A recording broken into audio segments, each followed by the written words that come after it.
कजरी तीज जो कि भादो माह के कृष्ण पक्ष की तृतीया तिथि को मनाया जाता है। यह जो दिन होता है वो बहुत ही शुभ दिन होता है। जिस तरीके से हरियाली तीज का दिन होता है उसी तरीके से जो कजरी तीज है उसका पावन पर्व भी बड़े उल्लास के साथ मनाया जाता है। कई जगहों पर कजरी तीज को बड़ी तीज के नाम से जाना जाता है और इस दिन अपनी विशेष मनोकामना पूर्ति के लिए शिव पार्वती की पूजा करने का विधान है। अगर आपकी शादी में अड़चने आ रही हैं, शादी के योग नहीं बन पा रहे हैं, माँ है उन्होंने अपने बच्चों के शीघ्र विवाह के लिए कई उपाय कर लिए हैं, पूजा पाठ कर लिए हैं और अभी तक अगर आपको कोई भी फल प्राप्त नहीं हुआ है, बच्चों के विवाह योग नहीं बन पा रहे हैं, कई तरीके की बाधाएं आ रही हैं, तो ऐसे में आप कजरी तीज के दिन इस वीडियो में बताया गया एक सरल सा उपाय जरूर करें। जो कजरी तीज का दिन होता है वो संतान प्राप्ति के लिए, संतान सुख के लिए मनाया जाता है। कहा जाता है कि इस दिन माँ अपने बच्चों के जीवन में जो भी परेशानी है, जो भी कष्ट है, उनके निवारण के लिए विशेष उपाय कर सकती हैं। माँ पार्वती की पूजा अर्चना कर सकती हैं और इस दिन व्रत रखने का भी विधान है। इस दिन सुहागन महिलाएं जो होती हैं वो अखंड सौभाग्यवती रहने के लिए निर्जल व्रत रखती हैं। जो महिलाएं निर्जल नहीं रख पाती हैं वो जल और फरार के साथ में व्रत रखती हैं। ऐसे में जो कुंवारी कन्याएं होती हैं वो भी मनचाहे वर की प्राप्ति के लिए व्रत रख सकती हैं। अगर आप निर्जल व्रत रखती हैं तो बहुत ही अच्छी बात है। अगर आप निर्जल व्रत नहीं रख पा रही हैं तो फल और जल के साथ आप व्रत जरूर रखें। व्रत रखने से ईश्वर की अति कृपा हमारे ऊपर रहती है। जो भी हमारी मनोकामना होती है वो बहुत जल्दी पूरी हो जाती है। लेकिन अगर आप चाहते हैं कि आप व्रत ना रखें, आप सिर्फ उपाय करें और आपकी शादी के योग बन जाए, तो उस स्थिति में भी आप इस वीडियो में जो उपाय बताया जाएगा उसको पूरे विश्वास और श्रद्धा के साथ कीजिए। निश्चित रूप से सिर्फ एक दिन किया गया उपाय आपकी शादी के प्रबल योग बना देगा। आपकी कुंडली में जो भी दोष होंगे जिसके कारण शादी विवाह में अड़चने आ रही होती हैं, वो माँ पार्वती आपके दोषों को दूर करके आपके विवाह के योग बना देती है। तो ऐसे में आप शिव पार्वती की पूजा इस दिन जरूर करें। कहा जाता है, हमारे शास्त्रों में निहित है कि इस दिन पहली बार माँ पार्वती और शिव जी का मिलन हुआ था।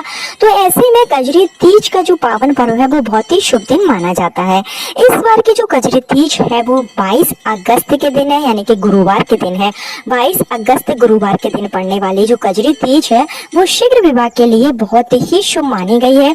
गुरुवार का जो दिन होता है उसमें हम शादी विवाह के लिए कई उपाय करते हैं। अगर हमारी कुंडली में जो गुरु ग्रह है वो मजबूत है तो घर में मांगलिक कार्य भी होने लगते हैं। शादी विवाह में जो भी अड़चने आ रही हैं वो भी दूर हो जाती है।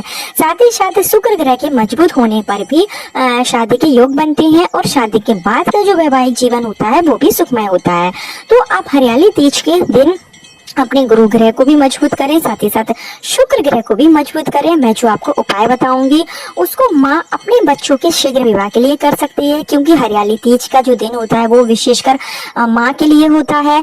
माँ जो है अपने बच्चों के लिए, लड़के हो या लड़कियाँ, उनके विवाह के लिए इस उपाय को कर सकती हैं। अगर लड़के हैं या लड़कियां हैं वो स्वयं चाहते हैं मनपसंद वधु या वर की प्राप्ति के लिए, तो वो भी इस उपाय को कर सकते हैं। उपाय आप पूरे विश्वास के साथ कीजिए, पूरे नियम के साथ कीजिए, तो निश्चित रूप से माँ पार्वती और शिव जी का आशीर्वाद आपको प्राप्त होगा और आपके जीवन की जो परेशानियां होंगी वो भी दूर हो जाएगी। तो किस तरीके से आपको उपाय करना है और क्या चीजों की आपको जरूरत पड़ेगी, संपूर्ण जानकारी आपको इस वीडियो में दी जाएगी।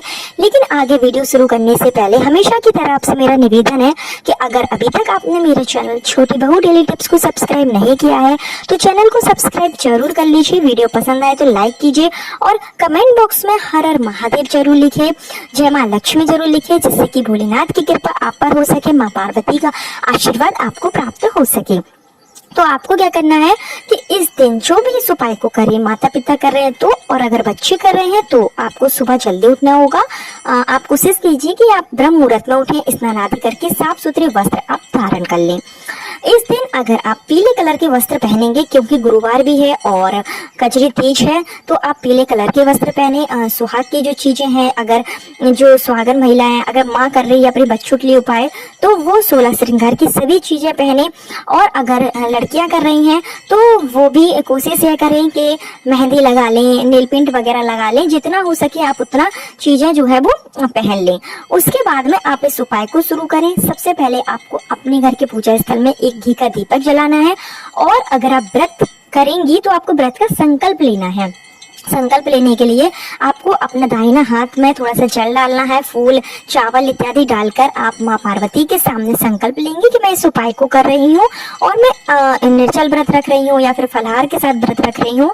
जो भी आप व्रत रख रही हैं, जिस तरीके से रख रही हैं, वो आप माँ पार्वती के सामने बोलें, शीघ्र विवाह की कामना करें और आप संकल्प लें। उसके बाद से आप व्रत की शुरुआत करें। अगर आप व्रत नहीं रख रही हैं तो फिर आप संकल्प ना लें, सिर्फ आप हाथ जोड़कर देसी घी का दीपक जलाकर माँ पार्वती से प्रार्थना करें कि मैं इस उपाय को कर रही हूँ, आज का दिन मेरे लिए शुभ हो और मेरे विवाह के जो भी योग हैं, जो भी बाधाएं आ रही हैं, वो दूर हो जाए। इस तरीके से आप भोलेनाथ माँ पार्वती के सामने प्रार्थना करें और इस उपाय को आप मंदिर में जाकर भी कर सकते हैं।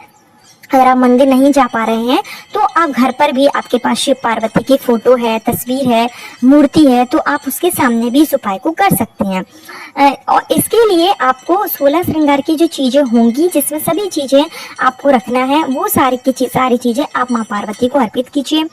भोलेनाथ को आप उनकी प्रिय चीजें अर्पित कीजिए, बेलपत्र चढ़ाइए और इस दिन आप माँ पार्वती को लाल कलर की चुनरी जरूर चढ़ाइए। अगर बच्चे उपाय कर रहे हैं तो वो स्वयं अपने हाथों से माँ पार्वती को लाल कलर की चुनरी चढ़ाएं, शीघ्र विवाह की कामना के साथ में। और इसके साथ ही इस दिन दान करने का भी विधान है। अगर आपकी शादी में अड़चने आ रही हैं और रिश्ते कई आते हैं लेकिन रिश्ता पक्का नहीं हो पा रहा है या फिर रिश्ता बार बार टूट रहा है, तो उस स्थिति में आप इस दिन दान जरूर करें। इसके लिए जो लड़कियां हैं या फिर जो माँ है जो उपाय कर रही है, वो 16 श्रृंगार की चीजें किसी भी सुहागन महिलाओं को दान करें। और अगर लड़के कर रहे हैं उपाय को, तो उनको इस दिन घी, दूध, दही, सफेद चीजों का दान जरूर करना चाहिए। इससे उनकी कुंडली का शुक्र ग्रह मजबूत होगा, गुरु ग्रह मजबूत होगा, जिससे कि शादी के जो योग हैं वो अति शीघ्र बनने लगेंगे। और साथ ही साथ इस दिन जो नीमड़ी माता होती है, उनकी पूजा करने का विधान है, जो कि कई जगहों पर नीम की डाली होती है, उसको ही नीमड़ी माता का स्वरूप देकर पूजा की जाती है। अगर आपके घर के आसपास पूजा होती है तो आप नीमड़ी माता की पूजा जरूर करें। अगर नहीं होती है तो इस दिन आप नीम के पेड़ के पास जाकर नीम की जड़ में 1 लोटा मीठा जल जरूर चढ़ाएं। इसके लिए आप 1 लोटा जल ले लें, स्वच्छ जल लें, उसमें थोड़ा सा आप मिश्री, चीनी या गुड़ मिलाकर नीम की जड़ में इस दिन आप जल जरूर चढ़ाएं। नीम का जो पेड़ होगा वहां थोड़ी देर रुककर आप नीमड़ी माता का अपने मन में स्मरण करते हुए शीघ्र विवाह की कामना करें, उनसे विनती करें। यह जो दिन होता है वो नीमड़ी माता का दिन होता है, माँ पार्वती का दिन होता है। तो इस तरीके से आप माँ पार्वती की पूजा अर्चना जरूर करें, दान जरूर करें। जितना हो सके आप माँ पार्वती को 16 श्रृंगार की चीजें चढ़ाएं, सुहागन महिलाओं को चीजें चढ़ाएं। इस दिन आप पीली वस्तुओं का भी दान कर सकते हैं। इसके अलावा आपको एक विशेष उपाय और करना है कि इस दिन आपको गाय माता को एक विशेष चीज जरूर खिलानी है, जो मैं आपको बता रही हूँ। उसके लिए आपको एक जो गेहूं का आटा होगा उसकी लोई बनानी है और गेहूं के आटे की लोई बनाकर उसमें थोड़ी सी जो पीली चने की दाल होती है, पीली चने की दाल भरिए, थोड़ा सा उसमें हल्दी डालिए और थोड़ा सा घी डालकर इस लोई को आप गाय माता को जरूर खिलाएं। गाय माता की सेवा करें, हो सके तो गाय माता को आप हरा चारा भी खिलाएं।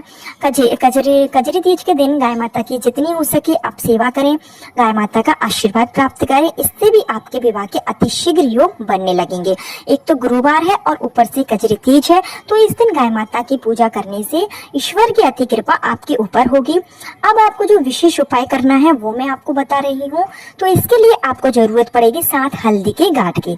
7 हल्दी की आप गांठ ले लें और 7 हल्दी की गांठ को आप पीले कलर के कपड़े में बांध लीजिए, पोटली से बना लीजिए।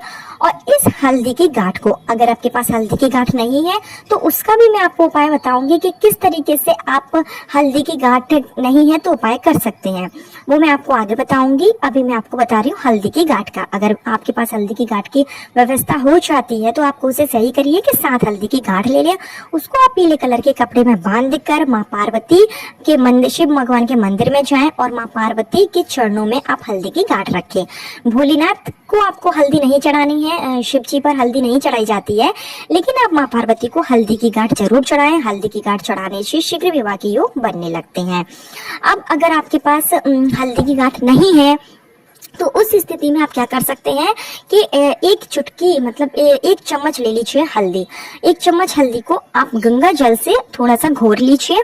अगर आपके पास गंगा जल भी नहीं है तो आप स्वच्छ पानी से भी हल्दी को घोर सकते हैं। थोड़ा सा गाढ़ा सा पेस्ट बनाइए और आप ले लीजिए जो सफेद कलर का कच्चा सूत आता है, जो कच्चा धागा होता है, जो जनेऊ का धागा होता है, उसको आप ले लीजिए और इस धागे को आप हल्दी में अच्छी तरीके से भिगोकर मतलब आपके हल्दी इस धागे के ऊपर चढ़ा लीजिए। धागा जो है वो पीला हो जाए। अगर आपके पास पीला धागा है तो आप पीले धागे के साथ भी इस उपाय को कर सकते हैं। अगर पीला धागा नहीं है तो आप इस तरीके से जो सफेद कलर का धागा आता है, जो जनेऊ का धागा है, उसको आप हल्दी में भिगो लीजिए और उसमें आप लगा लीजिए 7 गांठ। 7 आप गांठ लगाइए और जब आप 7 गांठ लगाएं तो अपने मन में पार्वती से मन ही मन आप प्रार्थना करें कि आपकी कुंडली में जो भी ग्रह दोष है उसका आप निवारण करें और आप जल्दी से जल्दी शादी के योग बना दें। इस तरीके से 7 हल्दी की गांठ लगाने के बाद आप शिव जी के मंदिर में जाएं और माँ पार्वती के चरणों में यह हल्दी की गांठ आप जो आपने धागा में हल्दी की गांठ बांधी हुई है वो धागा आप माँ पार्वती को चढ़ा दें। माँ पार्वती से आशीर्वाद लें और उसके बाद में विनती करने के बाद में यह जो धागा है वो आप वहां से उठा लाएं और इस धागे को अगर माँ कर रही है तो जिस बच्चे के लिए आपने किया है उस बच्चे के हाथ में यानी कि दाहिने हाथ में आपको यह जो धागा है वो बांध देना है शीघ्र विवाह की कामना के साथ में। अब इधर एक दिक्कत यह पड़ेगी कि लड़कियां जो होंगी वो तो धागा बंधवा लेंगी, लेकिन जो लड़के होते हैं वो थोड़ी सी आनाकानी करते हैं धागा बंधवाने में। तो उस स्थिति में आप फिर हल्दी की गांठ वाला ऑप्शन चूज कर सकते हैं। आप हल्दी की गांठ से उपाय करिए, वो भी बहुत अच्छा रहेगा। और अगर हल्दी की गांठ आप नहीं कर तो अगर आपको लगता है कि आपका जो बच्चा है वो धागा बंधवा सकता है तो फिर आप धागे से भी इस उपाय को कर सकते हैं। इस धागे को आपको 41 दिनों तक अपने हाथ में बांधना होगा। उसके बाद आप इस धागे को किसी भी बहते हुए जल में प्रवाहित कर दीजिए, नहीं तो पीपल की जो जड़ होगी, पीपल के पेड़ के नीचे आप इस धागे को रख सकते हैं। तो ये एक बहुत ही सरल सा उपाय है। कजरी तीज के दिन ऐसे दुर्लभ योग बन रहे हैं कि अगर आप इस उपाय को कर लेते हैं 22 अगस्त गुरुवार के दिन, तो आपकी शादी में किसी भी तरीके की बाधाएं आ रही होंगी, पितृदोष हो, नजर दोष हो, ग्रह दोष हो, जो भी बाधाएं हो वो दूर हो जाएगी और अतिशीघ्र आपका विवाह योग बन जाएगा। माँ पार्वती के लिए किया गया यह जो उपाय होता है वो बहुत ही कारगर है। ईश्वर आपकी जरूर करें। कल फिर मिलती हूँ नए वीडियो नए उपाय के साथ। जब तक के लिए हर हर महादेव, श्री शिवाय नमस्तुभ्यम।